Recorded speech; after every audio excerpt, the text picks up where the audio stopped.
Welcome to the Cannabis Equipment News Podcast. Hi, I'm David Mantine, and welcome to a new episode of the Cannabis Equipment News Podcast. With me this week is Barron Lutz, founder of Nasha Hash. Thank you very much for joining me today, Barron. Thank you very much for having me. Before we get started, please make sure to like, share, and subscribe to the podcast. You could also help us out a lot by leaving the podcast a positive review on whatever platform you use. If you want to email the podcast, you can reach me at david@cannabisequipmentnews.com with email the podcast in the subject line. Barron, I always like to start with a little bit of background. You know, you've been in the industry a really long time, but what was it that first brought you to the cannabis industry? It was really my passion for the plant. No matter how many times I kind of decided to do something else, it seemed like I always got drawn back, either to like making my own hash or growing my own plants. So it's been a long time relationship with the plant. When was the first time that personal relationship with the plant turned into a professional relationship with the plant when you started your own business? Yeah, so I've been commercially making hash for 9 years now, 9.5 years. But hobby making hash for almost 18.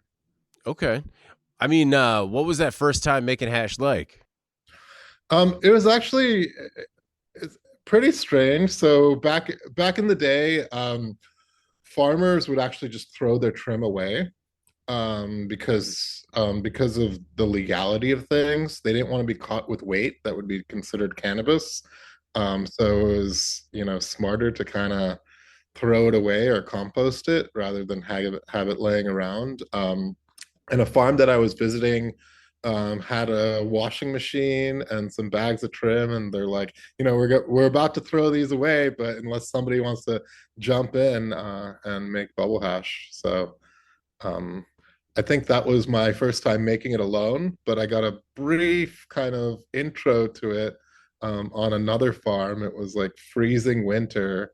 We wore like snow gear, and we used like a paint mixer and a trash can, and it was funny. There's a lot of old wives' tales, like, we need to do it in the snow. We need to use the snow. Just kind of crazy things like that.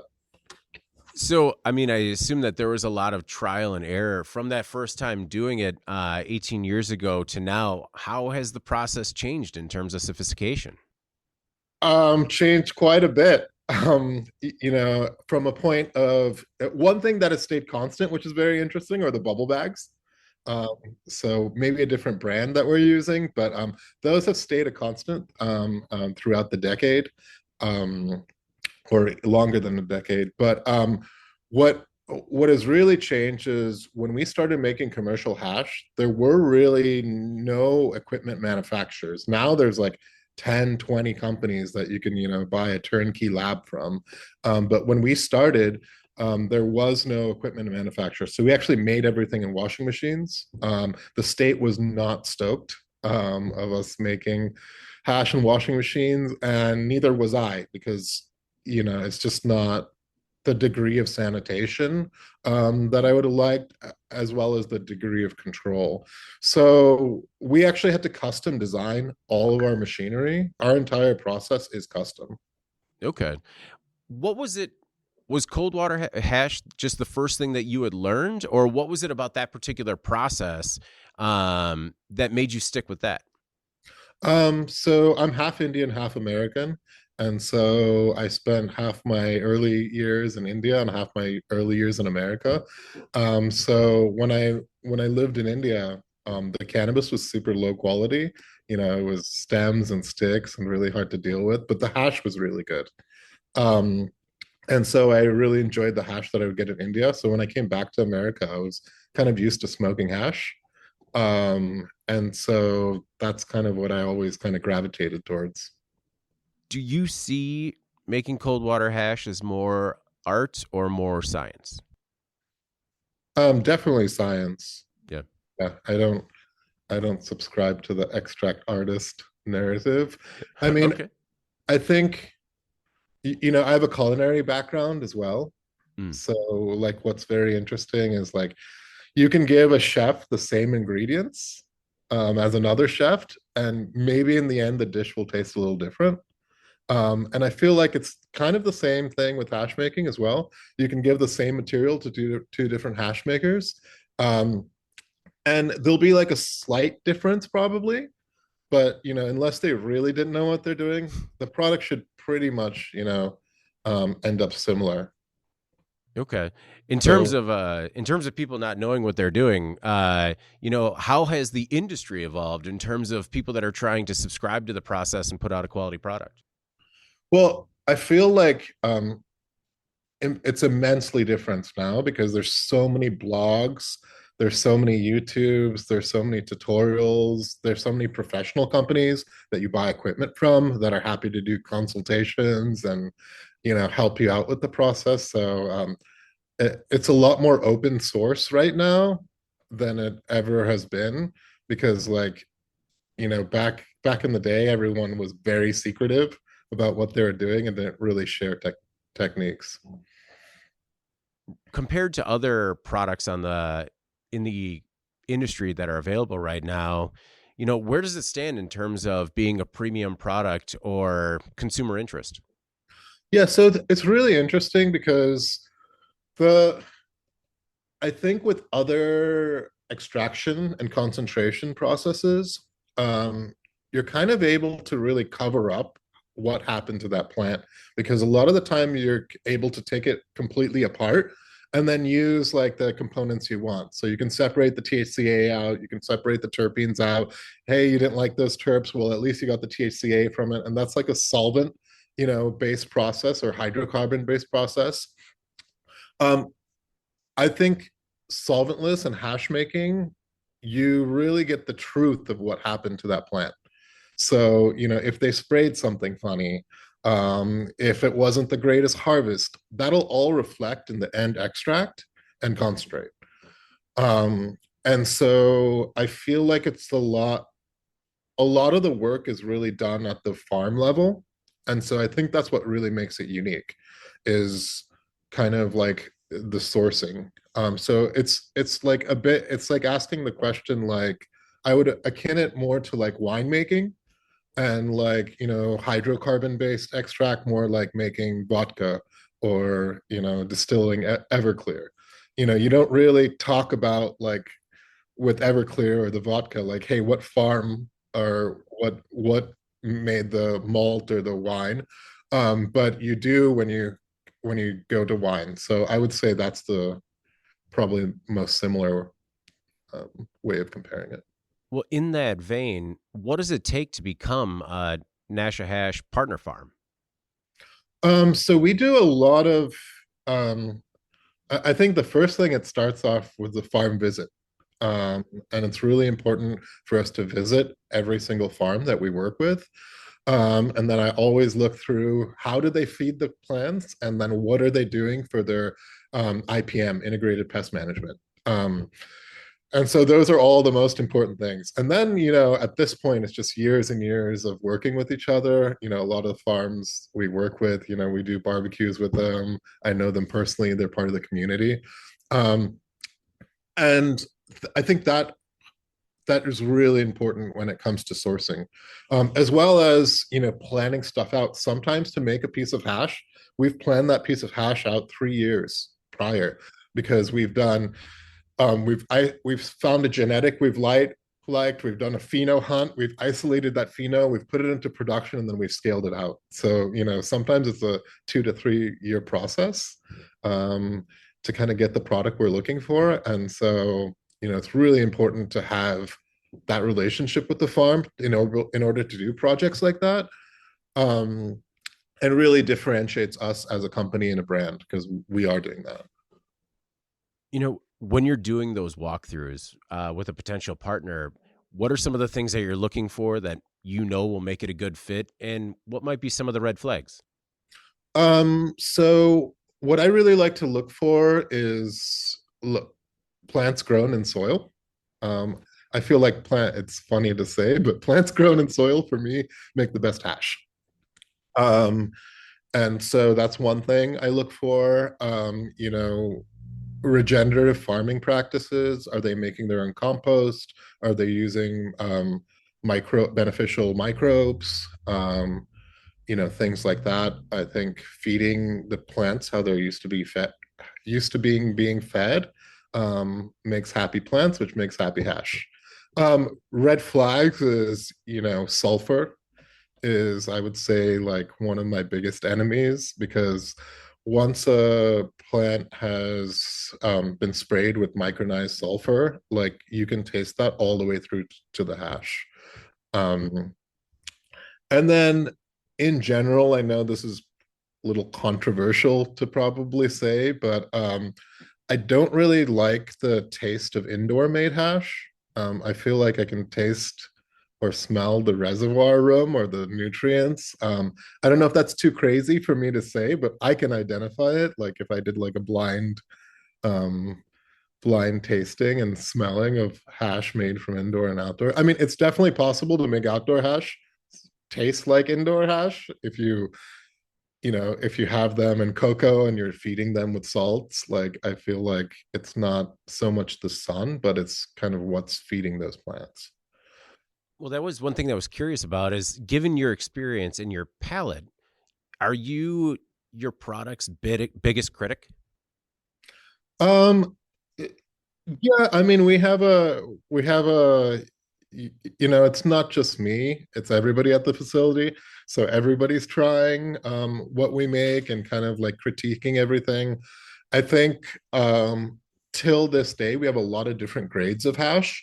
And so determining what grade of hash, or even if it makes the cut, has been my job the entire time. That's been the hardest part of my job to train for, and kind of delegate out. So, I have one other person that, I've been training to do that at this point. Okay. How's that training going? Good, amazing. Yeah. Yeah, yeah, it can be trained, but also, like it's for me, I can like smell a piece of hash and you can tell me, you don't need to even tell me what the strain is. I pretty much know, or I'll be able to like at least identify the lineage behind things. But sometimes I'm off as well. So What was the last batch that you made that, kind of even surprised you with how well it turned out? um so to be honest, I don't actually get on the facility floor and make hash anymore. It's been a while since I pulled bags. What I've been really liking right now is Super Booth. Um, Horrible name, but amazing kind of orange, like an orange creme brulee almost, flavor on it, and it yields really well. It's really fun to work with. But this is our first year. We're actually doing cultivation as well. So we planted around an acre and a half with the farm partner. And so what's been really cool is I've been able to pick every single plant that we're growing on that plant, which he's definitely going a little crazy with the amount of variety that we have. But yeah, I'm really excited to kind of pull that in a few weeks here. Why did you want to get into cultivation? Exactly what I spoke about, being able to grow, exactly what we want. Okay.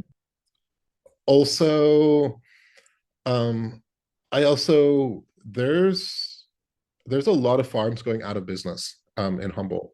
And so being able to grow in a very particular manner in the soil without the use of salts, without the use of, you know, crazy pesticides or IPM, it gives us that control. Um, it's also an interesting kind of cost experiment, right? I want to see like how much does it actually cost to grow a pound of weed, fresh or frozen, um, in comparison to buying it from the spot market, essentially. I That was one thing I wanted to, because I've seen you speak out a little bit about the how things are going in Humboldt.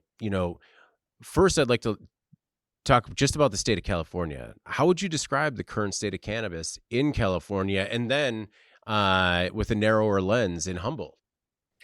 Um, so for our brand in particular, we have sustainable growth, and we've had sustainable growth the entire time.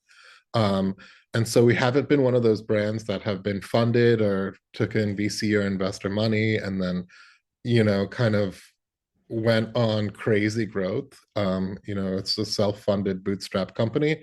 And so we've been consistently growing throughout the years. And part of that is just launching a bunch of different SKUs. I mean, we started off with only 2 hash SKUs. I think we have 14 or 15 different SKUs that we have at this point. Um, but in general, I mean, it hasn't been, the retailers have had a lack of capital. I think we really need, some sort of rescheduling, descheduling to go through to breathe some new capital into the industry. We recently just had a tax hike as well. So that hasn't helped. California has amazingly robust traditional market.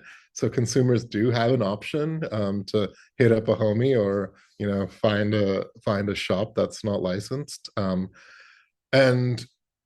And so I think with all of those, it's made it definitely a difficult market.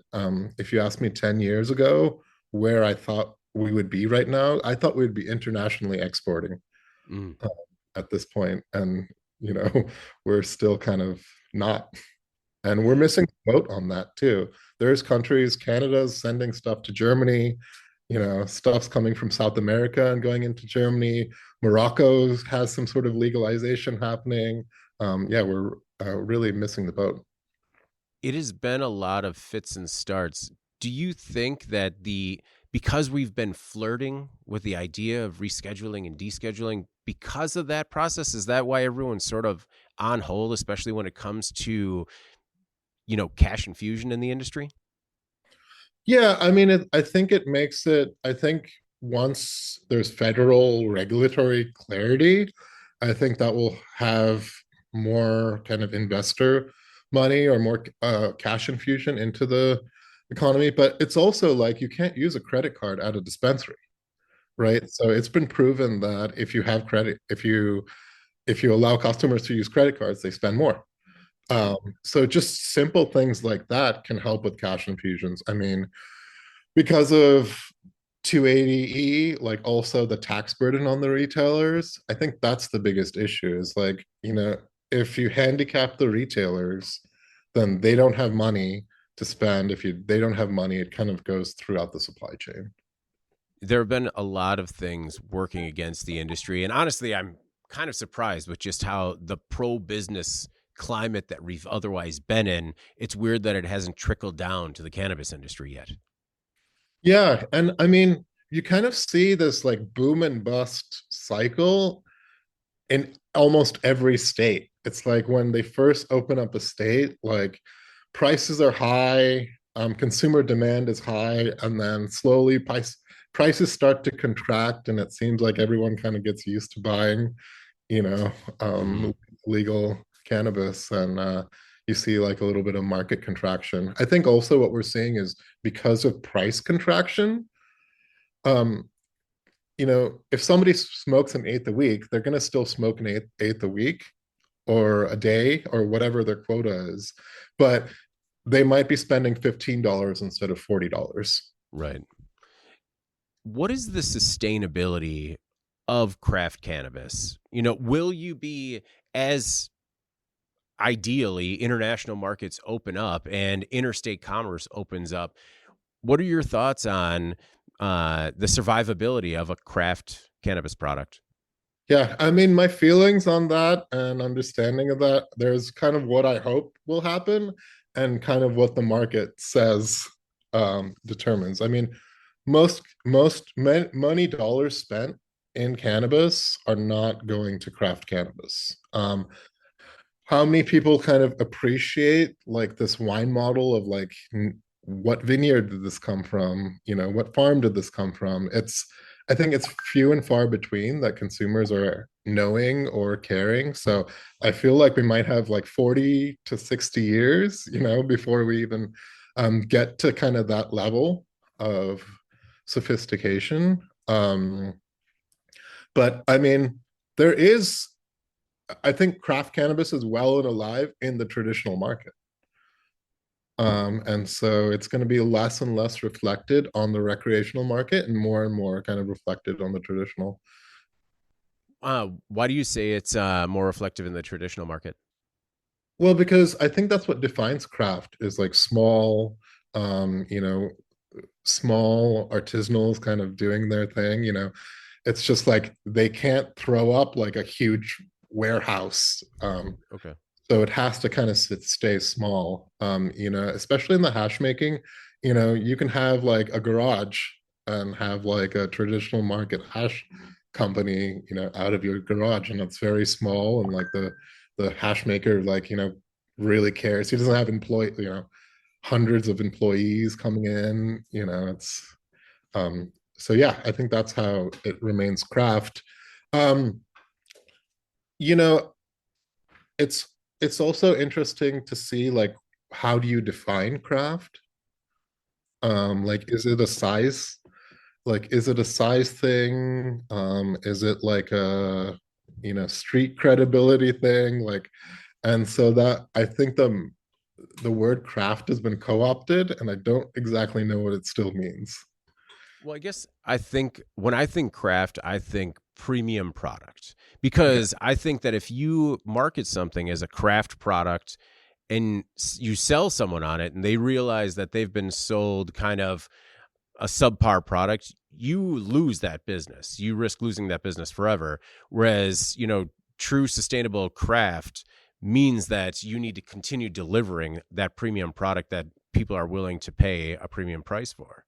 Yeah, and so I think if you're looking at craft being synonymous with premium, I think that's our job, is to be able to scale, a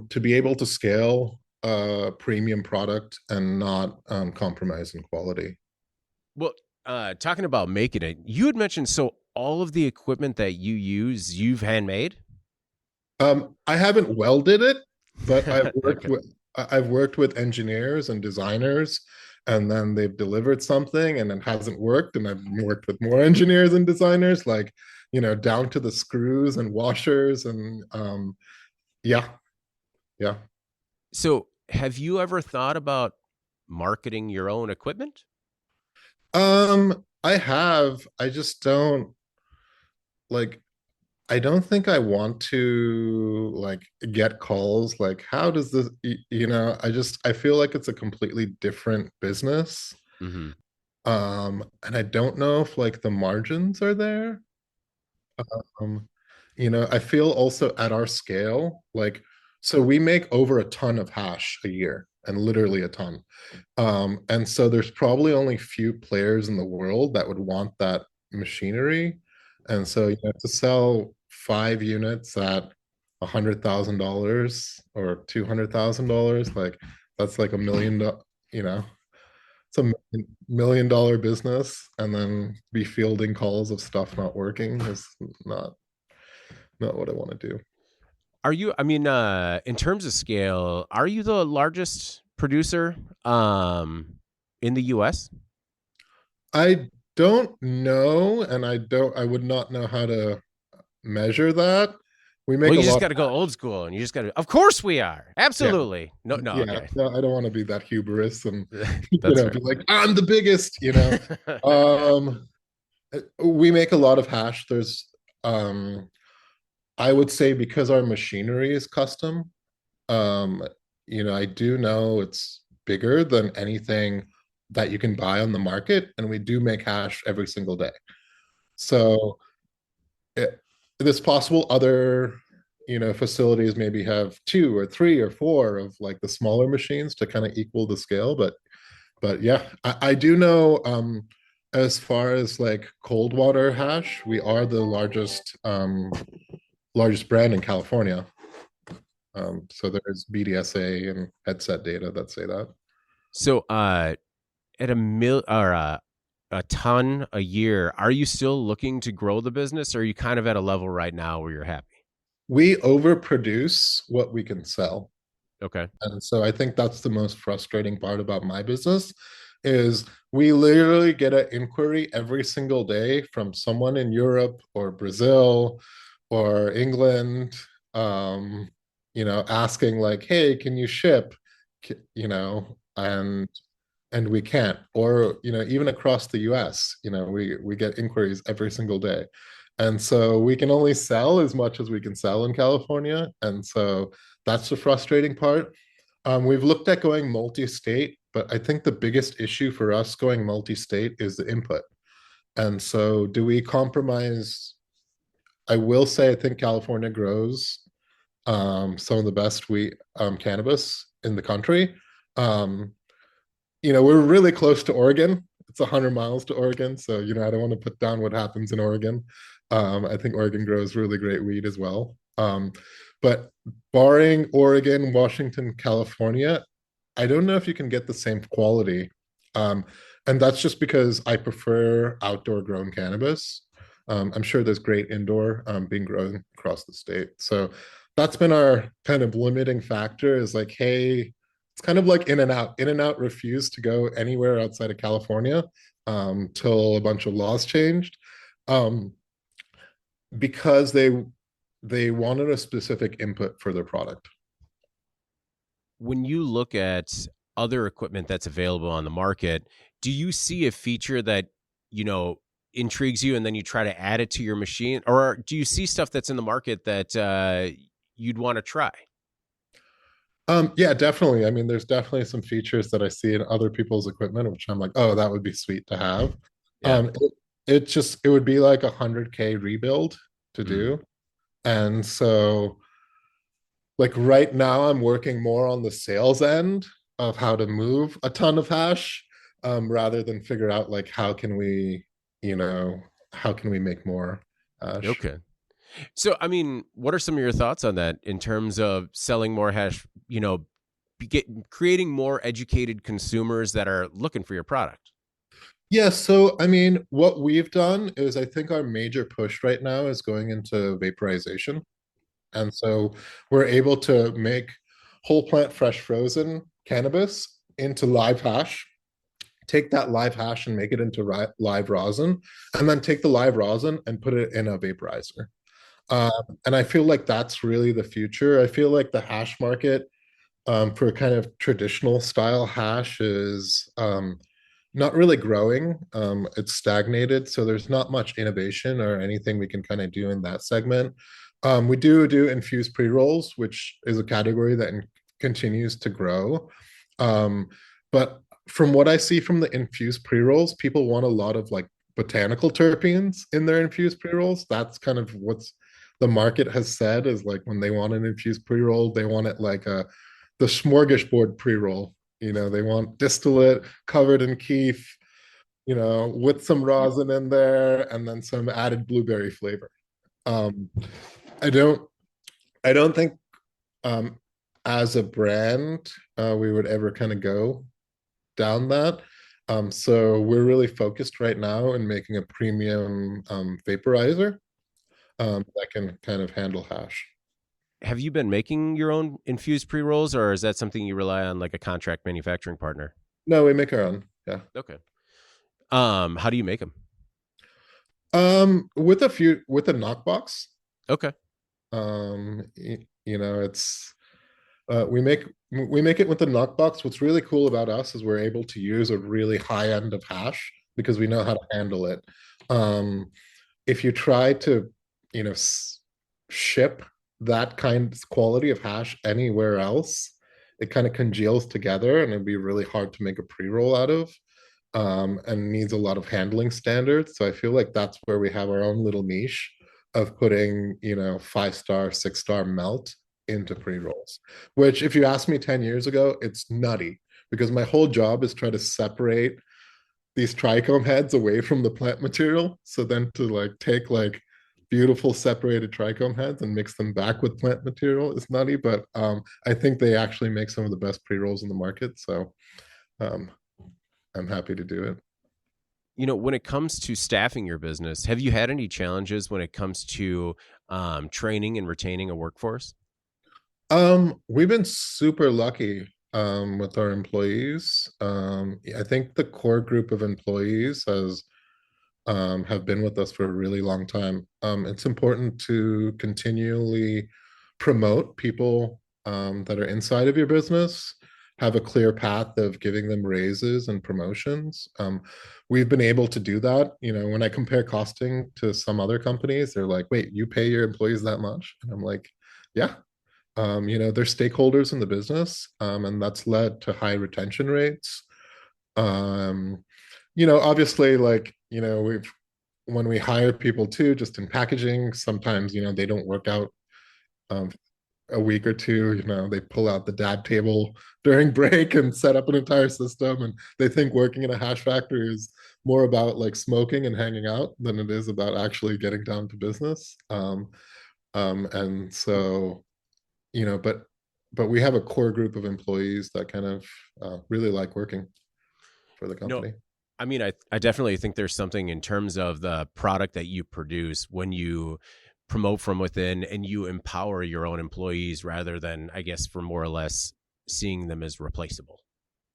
Yeah, it took me a long time to learn kind of delegation and to be able to actually, trust people.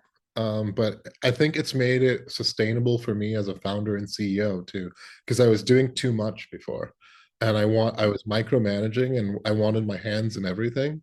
And so I've learned over the years of how to delegate, and in turn, like that, the people who I've delegated to and promoted, that's made them kind of more loyal and more excited about their position as well, because like they have agency, you know, and it's really important.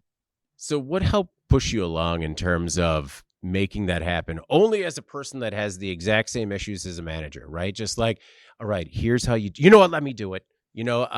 Instead of because it takes a lot of time and patience and investments to train, and to delegate. Was there anything in particular that really helped push you along in terms of making that happen, or was it just like you were pushing yourself too far and you were getting burnt out?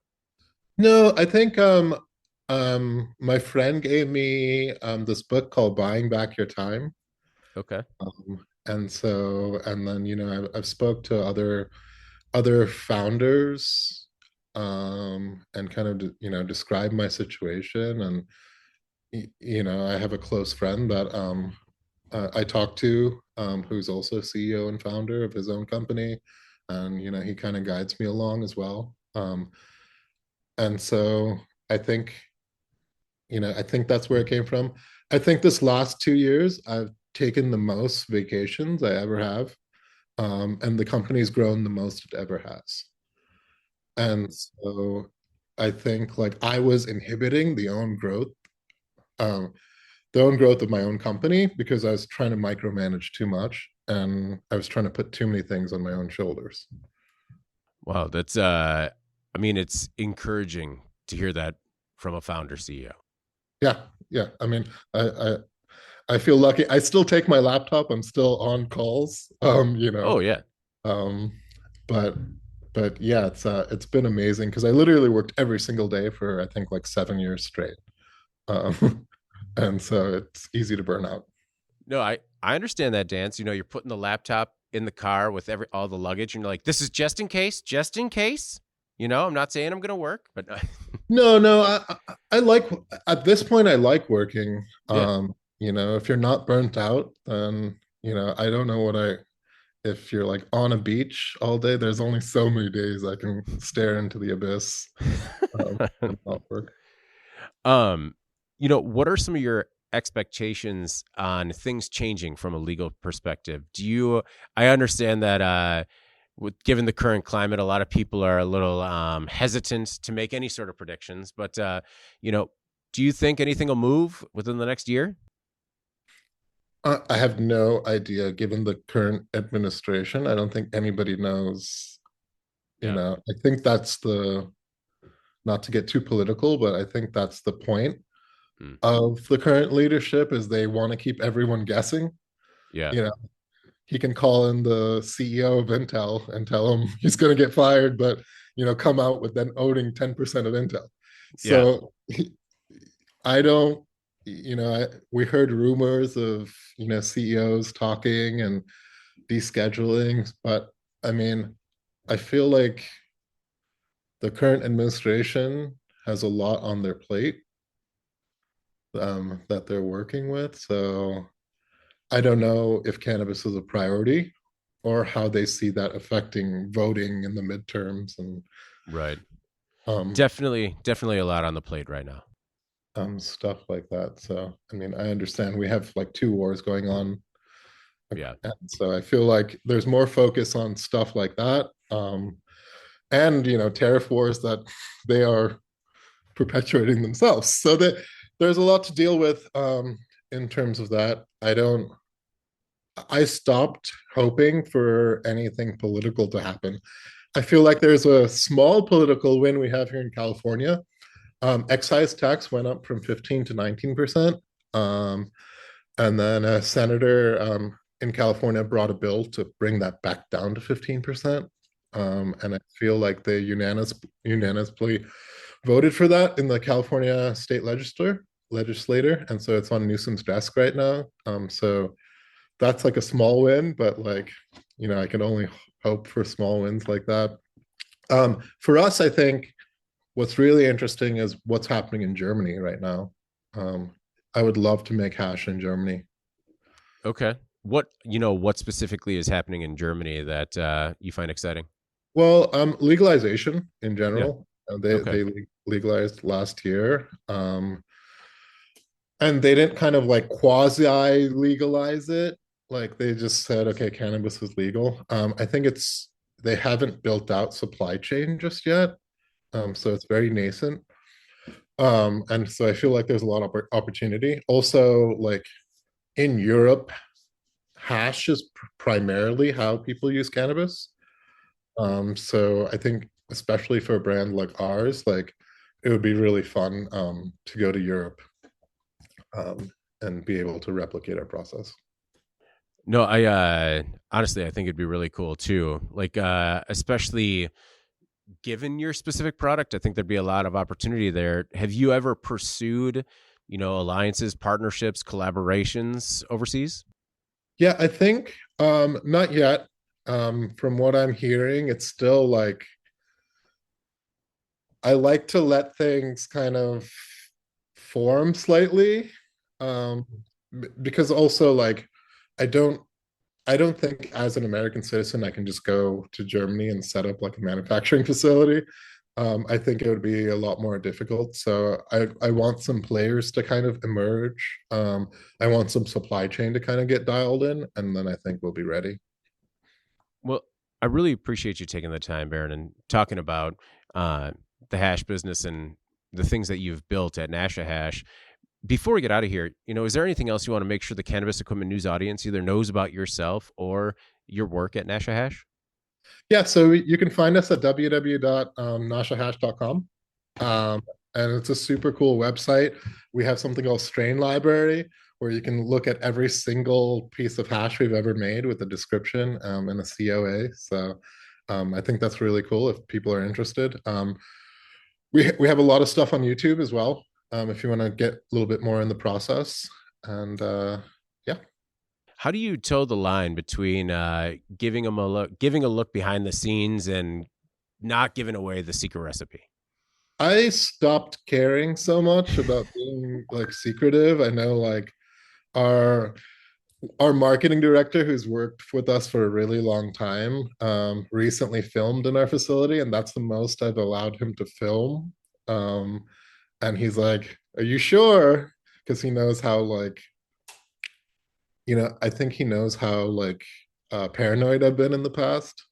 But I think at this point we're so much more than just our process.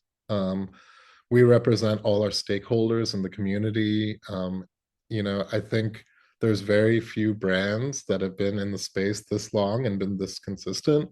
So even if you took our exact equipment, like looked at a video and replicated our exact equipment, there would still be like a lot you would have to do. And yeah, so I'm less paranoid about that. when I was looking up the company, I was curious, how did you come up with the name Nasha Hash? So Nasha means to be high in Hindi. Oh, It's okay. pretty literal. Okay. Right on.